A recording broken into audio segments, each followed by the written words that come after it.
Welcome back to the Overlook Podcast. As the MLB Playoffs are approaching, former Ohio State baseball player L. Davis joins to discuss the shortened MLB season, the continued fight for social justice in baseball, and thoughts on the 2020 MLB Playoffs. Is it? Yo, There he is! My boy! let's go. Bro. Let's go. Bro, L, how's it going? What's up, man? How you doing? I'm all right, bro. Man, look, welcome to the Overlook Podcast. I cannot tell you how excited I am to have you on, bro. It's really great to have you. I'm stoked, man. I'm ready to go. I've been up since 4. Let's get it. I know, grind dog. I see you. All right, so what brought you into baseball, you know? I was born in Santa Monica and grew up in Southern California. I grew up in Newport Beach. Basically, since I could walk, a baseball was put in my hand. I don't come from an athletic, family background, nothing. But, as a kid, played baseball and golf. And then when I got to high school, both of those sports were in the same season. And so it kind of became a point where I had to have a conversation with my dad and a couple other important people in my life and said, what do I do? Because I was competing in both and I wanted to do both, but I couldn't because they were the same time of the year. Yeah. And my uncle, who I'm actually in Arizona visiting right now, I'm at his house.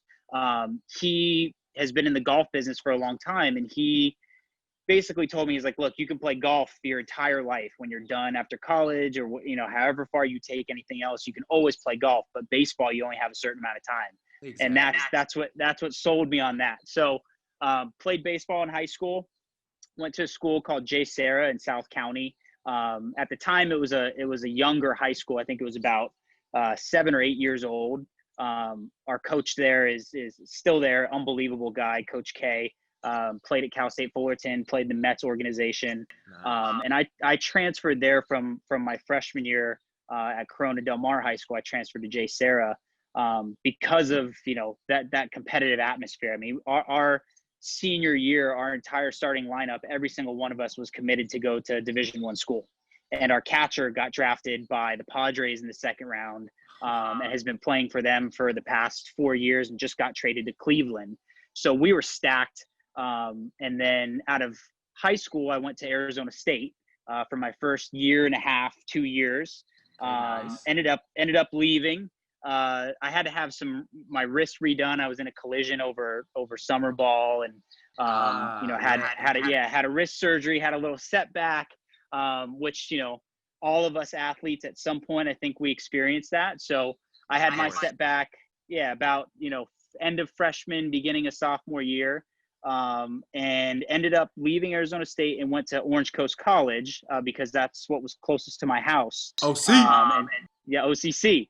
So I was very lucky to play for Coach Altabelli at OCC. And obviously there's been a lot about him recently because he was on, the helicopter with Kobe, he and his family. So I was fortunate enough to know Coach Alto, get to play for him, and probably learn the most out of my entire career from him and how to approach the game and how to handle myself as a man outside of the field. And then went to Ohio State for my last 2 years and ended up winning a Big Ten championship in 2016 and called it a career. Oh, wow. I think that's it. I think I crammed, 7 years into, 5 minutes. Those are some of the most intense 5 minutes that I've heard from, coming from, especially, someone with a decorated baseball background like yourself. I had no idea that one of the coaches that was on the helicopter with Kobe was one of your childhood coaches. Yeah. So, obviously it's an interesting thing and it's been devastating to, my family because he was an important piece, but, just the whole OCC family. And, Alto was the kind of guy that, we called him the collector of lost baseball souls. So Alto, basically what he would do every year is he would find out who was transferring out of Division I schools or high level schools and would just find really good players and good guys and would take them in, especially during a time when we feel really lost, because as an athlete, when you're at a Division I school or a high level school and you're told either you can no longer play the game there, or you decide to leave and you don't really know where your next step is. That's something that I don't think anyone really ever mentally prepares for. I know I didn't, at least. It was like, I'm at Arizona State, it's Division I school. I didn't play my freshman year, but you kind of go in, your ego grows, you're kind of touted out of high school. Oh, And yeah. then all of a sudden, and then everybody's hitting you up, your phone's buzzing. You're the guy, bro. You're the guy. You're the guy. Right. And I definitely was not, but you feel like it. And then when you have a surgery and you kind of fall off the face of the earth and you're told, 50-50 chance you might play again, it's a year for recovery, everyone falls off the face of the earth, so for someone like him to kind of step in and go, okay, like, let's see if we can get you healthy. And if we can, let's give you a shot. And so it was supposed to take me a year. I'd torn a couple ligaments in my wrist, chipped the bone. And it was supposed to take me a year to recover. It took me 6 months to fully heal. And then I was back playing again. And, Alto gave me a chance just to get back on track. And that's what got me to Ohio State, was playing for him. We actually won in 2014. It was another kind of like my high school. Our entire team were all bounce back Division I guys. So you basically had a college D1 team just absolutely destroying everyone. Totally. And it was a blast. It was a blast. We went through a rough patch like middle of the season, and I'll never forget. We all kind of had like this sit down meeting, and we came in on a morning where we didn't have practice or anything. We just kind of had a meeting with Alto, and he's like, "You guys are better than this," and had played us some videos and things from past teams that had won. And from there on out, I want to say we won like 15 or 16 games in a row and just beat the shit out of everyone. If I can say that. And ended up winning the state championship and then the national championship that year. And it was great, man. So I owe a lot of things to him, and I'm very grateful for what he was able to do for me in my life. And yeah, man, I mean, we're dealing with it. It's a bummer. He and his family, his wife and one of his daughters were on there with Kobe and the rest of the people on board. So, tough time. We'll never forget that day. Always kind of a scar on the heart, Yeah, absolutely. Absolutely. And our deepest condolences still to this day. So you mentioned, I did not know that you went to Arizona State prior to Ohio State. So that's interesting. So you did have, the natural, all right, we're going in. Like, we just signed, we just committed to our school. Oh, yeah. Boom. First year, injury. And so. Yes. It was, it was an adjustment. I mean, I was a late bloomer in the sense of being recruited. And I didn't commit to Arizona State really until like the middle of my senior year. And it was originally between Arizona State and Ohio State. And my dad went to Ohio State, and I grew up an Ohio State fan. He was on the football team his freshman year, went in as a running back, even though he wasn't really athletic. Got hurt and ended up being a student manager the rest of his time at Ohio State. So the Davis family is not very athletic. So somehow, some way, I was able to piece it together and made it work. But it was between those two schools, and really the big decision maker for me at the time was being closer to home. Like today, we made the drive. We're in Arizona right now, and it was 4.5 hour, 5 hour drive, very easy to get here. And the weather, it's 100 degrees right now, and it was it's always beautiful. So it's a lot easier to play in warm weather as opposed to cold. So I made that choice and came out here. I had just turned 18, got dropped in one of the craziest party schools, atmospheres in the world. ASU, baby. The Devils go hard. Yeah, it was a blast. I enjoyed it. I had so much fun. But it's, one of those things. The injury and just kind of being here after a certain amount of time, realized it just wasn't the right fit. And so when I got the second chance and Ohio State came calling again, luckily I was like, I'm really not even listening to anybody else. I want to be a Buckeye, and, I want to earn my own varsity jacket, like like my dad's that I used to wear as a kid. And I want to have my own rings, like the ones I would try on from his, Sugar Bowl and Rose Bowl. And I'm like, that's what I want. So that's kind of how I made my way to OSU. That's amazing. That's amazing. And not too many people have, true perspective from coming from a Power Five school like Ohio State, So touching that, what was it like to be, a baseball player at a major football school, where baseball might not be the main focus? Like, how was it, to be the guys, aside from the guys? Yeah, well, Columbus is unique because really, if you're any type of student athlete in Ohio, and go to Ohio State, you're definitely looked at in a different light. The running joke, and I think a lot of schools can attest to this. You get these player issued backpacks every year. Like your team gets. Yeah, your that's the stamp, baby. That's the stamp. Yeah, I mean that's the thing. So you walk around campus with your your baseball backpack or your football backpack, and everybody kind of looks. So at Ohio State, I think it's a little bit different because it's just you're in a sport, regardless of the sport. Football is a huge deal, of course, but everyone really respects all of the student athletes there because, to your point, it's a very, very large, high level school for athletics. Our even our synchronized swim team was national champions 3 years in a row.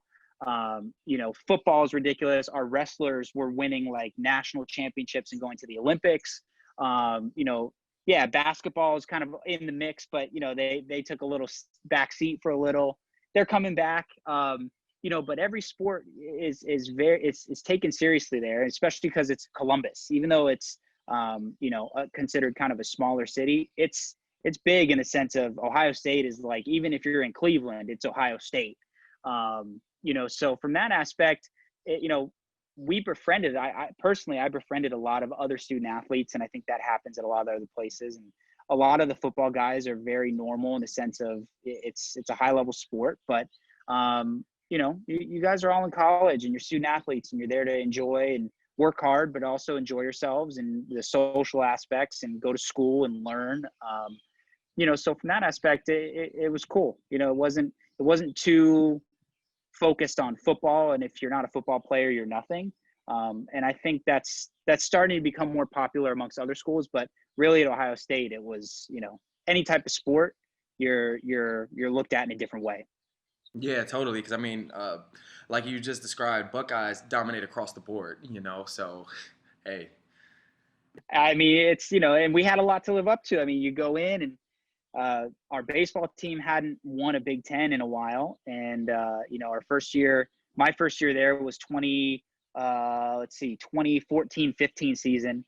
And we played well, but we didn't end up winning. And then the next year, it was kind of that was my last year and kind of do or die for the team. And, we were so close to winning it in the regular season, and we lost by a game to Minnesota. And we were playing them at the end of the year, and they, we saw them celebrate on the field in front of us. It was just the worst feeling ever. Oh yeah, always. And then, and then we go to the Big Ten, we go to the Big Ten tournament, which was hosted in Omaha, where the College World Series is hosted.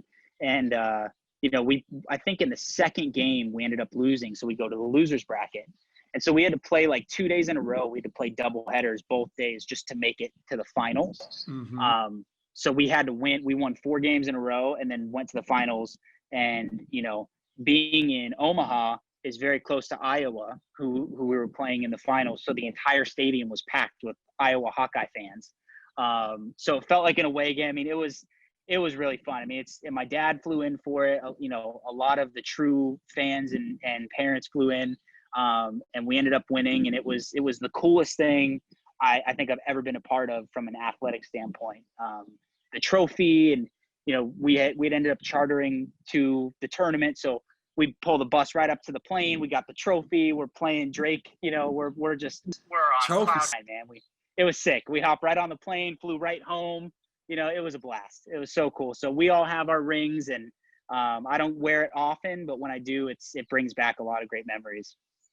Man, that's amazing. And ending your college career with a ring, that's only something literally all athletes dream about. And it's really awesome, the fact that you were able to do that, especially being bringing the athleticism to your family. You also brought home the gold. So it was fun, man. It was cool. Now my dad wants to wear my ring. When I was a kid, I wanted to try on his student manager, Rose Bowl, Sugar Bowl rings, Big Ten. And now mine's like triple the size because they're just ginormous now. So now it's like, nah, you can't wear mine. Thanks, though. Thanks.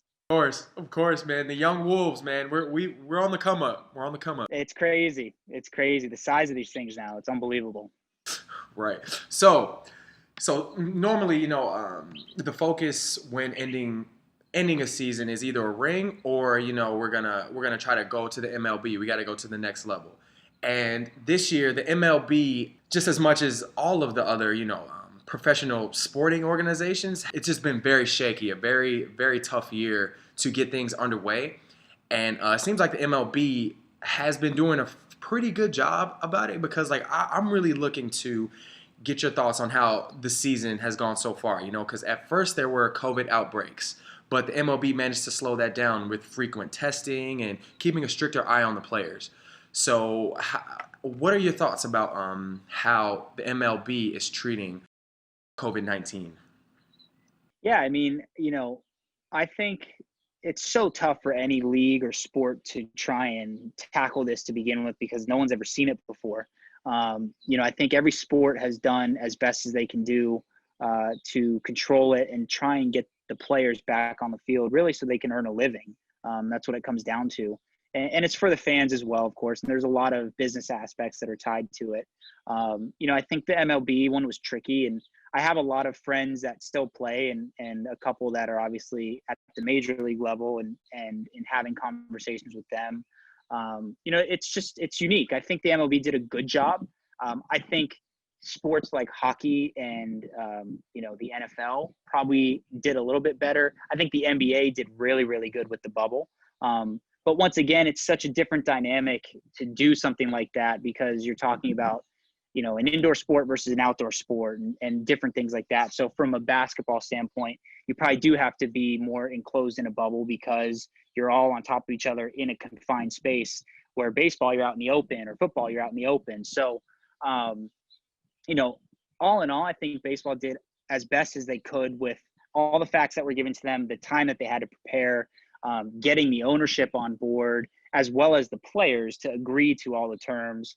For a while, in speaking with some people, I didn't think anything was going to happen. I thought the season was going to be a wash, and, the guys just weren't going to play. So I'm glad they got a season in. I think they've done a good job in terms of, pumping in the crowd noise and putting the cardboard cutouts, and allowing fans to, purchase a cardboard cutout of themselves and put it in the stands. And if a foul ball hits you, they send you the ball. I think That's pretty sweet. They try to get as creative as they could. So I think they've done a good job, and hopefully by next season in spring training, things are cleared up and they can have fans back in the stadium. Because I know the guys miss, every sport, but I know the baseball guys miss having fans in the stands. That's why you enjoy playing the game. It's the noise, you feed off that, the smell of the popcorn, or depending on where you're playing. If you're in San Francisco, it's garlic fries, So it's all of those aspects that I know the players miss it. I know the fans miss it. So hopefully it goes back to normal. But for now, I think they did a good job. Yeah, and they really have no choice but to do an excellent job, because it's a 60-game season, and for you, how's it been able to kind of watch it unfold as a fan? It's unique. It's baseball in particular, there's so many games in a season. So to have 60 games shortened, it's allowing these guys to really, if you start off hot, you're going to have a great season. If you start off cold, you're not going to have a good season. Where that's not normally the case. You have time to balance it out. So some of these teams that started off as a whole really hot, they're staying hot because it's only 2 months, 3 months. So a team like the Padres, for example, they're playing really well, and they just started off hot and they haven't gotten cold. So that's kind of the sneaky thing. And you know how it is with playoffs, where anything can happen. If it's the team who's the hottest, not necessarily who had the best season. And so if you're going into playoffs, and whether you just squeak in via a wild card game, or, you've made it in and you've clinched early, you just need to stay hot. If you get cold and your pitching starts to go, or your guys can't hit, or you make some errors, or even mental errors, those are the teams that start to fade out and that end up losing. So, I'm hoping the Dodgers can pull it off this year, just kind of as a fan, because They've been the last 2 seasons. They've just missed out. There were some odd circumstances, why maybe they lost in one of the series. So, I hope to see them pull it out. But, being a fan of the game, I just want to see good series all the way to the end. Yeah, absolutely, man. And a sidebar on that, I really hope my Chicago White Sox can bring it home. They're good. They're good. Like I said, if they can get hot and stay hot, you never know. Don't sleep on Chicago, man. Don't sleep on Chicago. White Sox were at it this year. And, Cubbies, you do your thing too. Yeah, go Cubs, go. And and so, yeah, they're also, MLB also announced that they're going to do a postseason bubble, 16 teams. Now, that is, it's going to open up the best of 3 opening rounds. They're going to call it the wild card series. How do you feel about, MLB kind of integrating a bubble plan, just like the NBA? Yeah, I think it's smart. I mean, it keeps everyone safer, because it's a little bit more of a controlled environment. You're not traveling as much. And I think that's a big piece of it. For these guys, you're not hopping, even though it's a chartered plane, you're staying in a controlled environment. And anytime you can do that, regardless of the sport, even if it's not sports, just in general in life, us living in this world right now, if you can control your environment as much as possible and stay in a space that's clean and safe, the odds go down that you'll get COVID or get sick. So I think it's smart. I think they're taking a blueprint that's been proven to work for another sport, and they're applying it to this. And like I said, I think everyone's just trying to figure it out along the way. There's never been anything like this. There's no rule book. There's no playbook. There's no blueprint. So I think they're all trying to do the best they can. And I think it's smart to do a bubble for the MLB. And I know the NHL kind of did something similar. And that's kind of how they're conducting their playoffs in the Stanley Cup. So it's good. I think it's smart. Yeah, seriously, me too. And it's more details keep coming out as the MLB playoff approaches. The National League games will be played in Texas, Houston, and Arlington, and the American League games will be played out here in Los Angeles and San Diego. Yeah, man, I really feel like those are the 2 states that might have the craziest cases of COVID, but we also have the best infrastructure, if you want to say, to kind of keep it away from Absolutely. large groups. Absolutely. Yeah, man, I agree. So, yeah, hopefully we'll be looking to see a nice, healthy MLB season for sure. Now, baseball it's been a little under the radar lately with the NBA playoffs and football coming back. But now with the MLB playoffs, taking place, what are some storylines you think listeners should pay attention to? With everything going on in the world, COVID and other things for equality and everything that's going on for social injustice, in all honesty, I think it's important that the players, given any sport, have their platform to discuss what's going on. I think everyone in general has the right to their own opinion. And, for myself, everything that's been going on is absolutely tragic. And I wish there was more that we could do. And I'm looking forward to seeing what we can do to help with that. And I think baseball in particular is unique. The sport itself is actually driven a lot by a Hispanic community and Dominican, and that's really taken the game in a really good direction. It's a good mix, but I hope that the players that are playing in the playoffs can leverage this opportunity in front of the cameras and in front of the big stage, that when they have a chance to speak on it, they do. I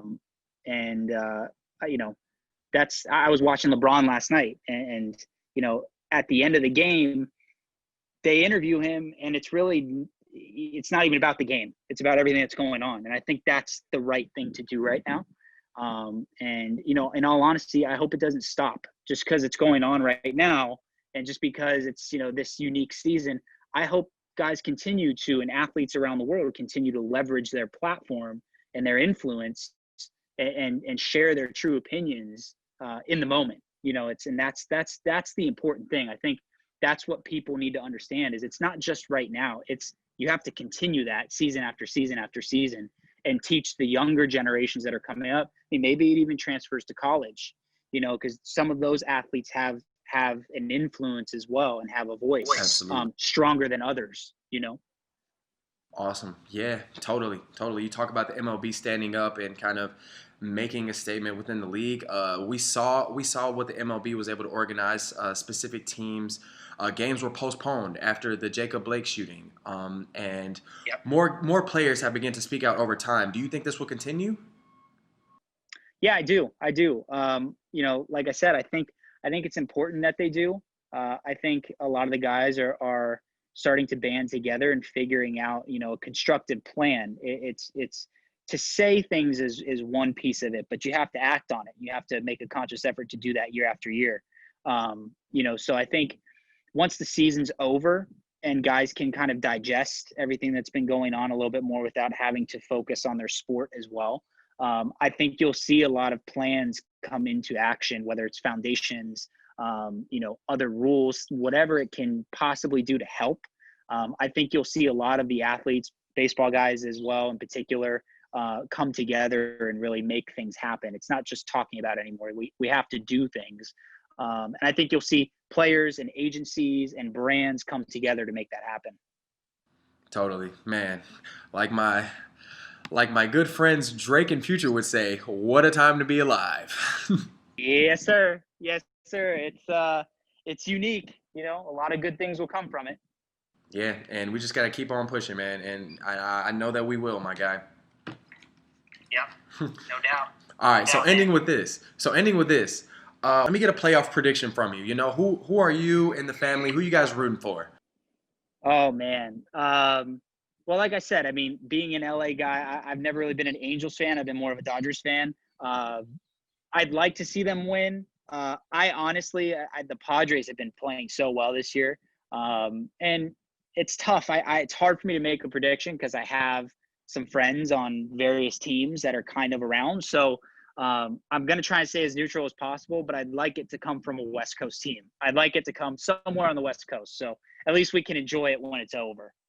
All right. Hey, and we shall see, because I'm repping the Midwest right across from you, my guy. So yes, sir. We shall see how it goes, man. And El, it was a pleasure having you on the podcast, my guy. Wonderful speaking to you today. Thanks for having me, man. I was talking with some friends and some family about this, and the media is so unique because they can cut anything they want and say really anything they want, and they can twist your words around. So I think it's important for athletes and people that have influence in particular to hop on something like this. And talk about important pieces that are going on or important topics that are going on in the world, but also their background, because everyone's different. Everyone comes from a different place and experiences different things, but there are synergisms and things that align with one another in terms of stories. I think most athletes can attest to having times of having to overcome some type of hardship, whether it's injury, not playing, something that has to do with academics, maybe family related. So there's always something that seems to happen. It's never a straight line. It's ups and downs, and sports teaches you to balance that, and you can carry that. That's why it's so important to play sports, because you can carry that through your life. When you're done playing, and you can take that into business, and it teaches you how to fail and how to deal with failure. Especially baseball, going 3 for 10 is considered very good. So you're failing all the time, and it teaches you something over time mentally. That's like, you just keep coming back. And, I think it's important that athletes hop on platforms like this to discuss, the topics, but also their own stories. Absolutely. And we'll try to continue, man, just as long as we get great interviewers like yourself. Thanks for having me, man. I had to do it in 100 degrees, but we got it done. Totally. I'll let you get back to it, brother. It was great having you on, and we will be in touch. All right, man. Thank you. Good to see you. All right. Take care, bro. See you, bro. Thanks. Thanks for watching the Overlook Podcast. Stay tuned for next week's episode.